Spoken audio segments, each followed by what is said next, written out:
খেল সংবাদৰ সমূহ দৰ্শকলৈ স্বাগতম জনাইছোঁ। IPL 2020ৰ বাবে ইতিমধ্যে সংযুক্ত আৰব এমিৰেটছলৈ ৰাওনা হৈছে 7টাকৈ দল।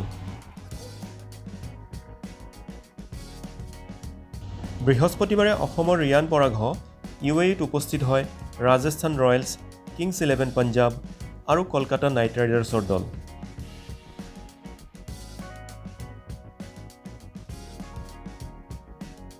আনহাতে শুকুৰবাৰে UAEলৈ উৰা মাৰে Chennai super Kings, defending champion Mumbai Indians আৰু ৰয়েল চেলেঞ্জাৰ্ছ বেংগালুৰু। ইফালে শুকুৰবাৰে দিল্লীৰ পৰা মুম্বাইত উপস্থিত হোৱা দিল্লী কেপিটেলছৰ দলটো নিশা ৰাওনা হোৱাৰ সম্ভাৱনা আছে।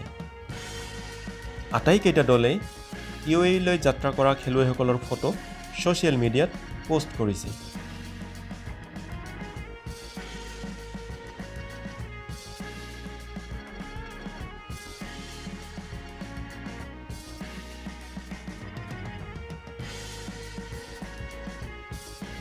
লক্ষণীয়ভাৱে টুইটাৰত অসমৰ ৰিয়ান পৰাগৰ এখন ফটো পোষ্ট কৰি ৰাজস্থান ৰয়েলছে খেলুৱৈগৰাকীক প্ৰশংসা কৰিছে এনেদৰে।